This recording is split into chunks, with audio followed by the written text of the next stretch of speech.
অন্তর্বর্তীকালীন সরকার এই উন্মুক্ত পদ্ধতিতেই টিকা কিনলো, যেই কারণে কিন্তু এখানে টিকার সংকট তৈরি হয়েছে এবং অসংখ্য শিশু টিকা পাচ্ছে না এবং অসংখ্য শিশু প্রাণ হারাচ্ছে। এই যে পরিস্থিতিটা তৈরি হলো, এটা স্পষ্টতই বোঝা যাচ্ছে অন্তর্বর্তীকালীন সরকারের যে অবহেলা, অন্তর্বর্তীকালীন সরকারের যে এই চিকিৎসার মতো টিকার মতো একটা গুরুত্বপূর্ণ বিষয়কে গুরুত্ব না দিয়ে দেখা, সেই কারণে তৈরি হয়েছে।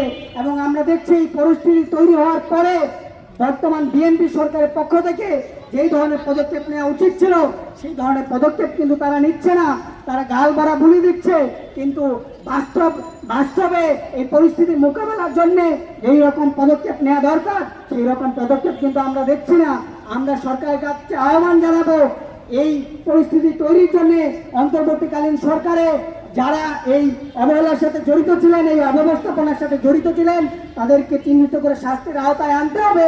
এবং একই সাথে আমরা দাবি জানাবো, এই হামে আক্রান্ত শিশুদেরকে চিহ্নিত করে সুচিকিৎসা নিশ্চিত করতে হবে।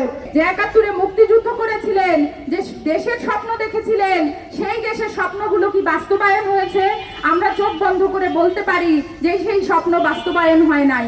এখনো এই যে কৃষক যার হাওরে ফসল ডুবি হলো, সেই কৃষক ঋণ নিয়ে যে ফসল ফলিয়েছিলেন, তার সন্তান এই বিশ্ববিদ্যালয় চত্বরে আসতে পারবে কিনা বা স্কুলে যেতে পারবে কিনা, পড়তে পারবে কিনা, এই নিশ্চয়তা কিন্তু আমরা দিতে পারিনি। সেই সাথে যে শ্রমিক হাড় ভাঙা পরিশ্রম করছেন, যে আমাদের দেশের গার্মেন্টস গুলোতে এবং কলকারখানায়, সেই শ্রমিকের সন্তান শিক্ষা নিতে পারবে কিনা বা সেই সময় শ্রমিকের সন্তান যদি আমরা খোঁজ নিই, দেখতে পারবো বিনা চিকিৎসায় সেই শ্রমিক নিজেই মারা যাচ্ছেন। এক্সট্রিম মশার কয়েল প্ল্যান্ট ফাইবার দিয়ে তৈরি, তাই সহজে ভাঙে না, সুগন্ধিযুক্ত ও নিরবিচ্ছিন্নভাবে জ্বলে। ডেঙ্গু, চিকুনগুনিয়া বাহি সহ যে কোনো মশার বিরুদ্ধে দেয় এক্সট্রিম সুরক্ষা। বন্ধুগণ, দেখুন আমাদের দেশের কি অবস্থা, যে আমাদের দেশের যে প্রধান খাতগুলো, যেগুলো মানুষের সাথে খুব গুরুত্বপূর্ণ, মানুষের বেঁচে থাকার জন্য খুব গুরুত্বপূর্ণ, সেই খাতগুলো কিরকম অরাজক পরিস্থিতির মধ্য দিয়ে যাচ্ছে। আপনারা শুনলেন পূর্ববর্তী বক্তার কাছ থেকে যে যখনই যে সরকার ক্ষমতায় এসেছে, তারা তাদের মতো করে লুটপাটের জায়গা বজায় রেখেছে, তাদের আখের গুছিয়েছে, কিন্তু ফলশ্রুতিতে হয়েছে কি?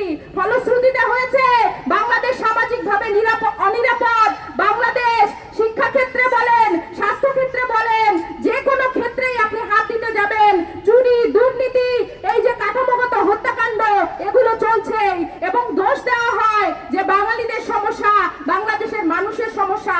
কিন্তু গোড়া থেকে যদি আমরা বদল না করি, গোড়া থেকে যদি পরিবর্তন না করি, তাহলে কিন্তু কোনো পরিবর্তনই আমরা স্থায়ীভাবে করতে পারবো না। আমরা যখন এখানে সমাবেশ করছি, তখন আপনারা দেখছেন আমাদের দেশে একটা মৃত্যুর মিছিল চলছে।